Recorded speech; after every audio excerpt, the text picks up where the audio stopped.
Well, just days after another inmate was found dead inside a state prison, lawmakers are talking about requiring major changes into the health care provided to these inmates. NBC Connecticut political reporter Mike Savino joining us live now from the Legislative Office building while they were talking about this.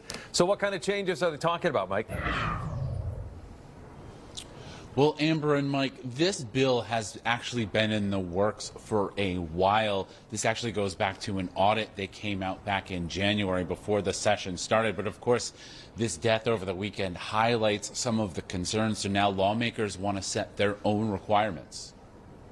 We really have a crisis in the healthcare system in our prisons. The legislature's Judiciary Committee advanced a bill today calling for better health care in Connecticut's prisons. The vote comes just 2 days after 45-year-old Craig White died in Osborne Correctional Institution.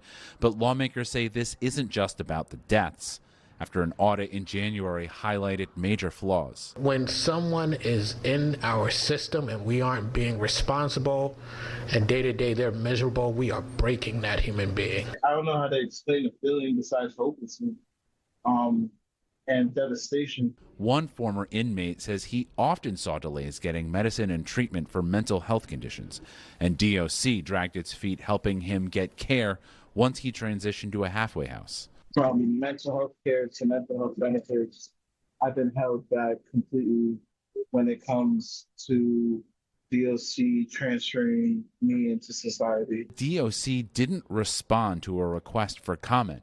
This is one of two bills calling for better care.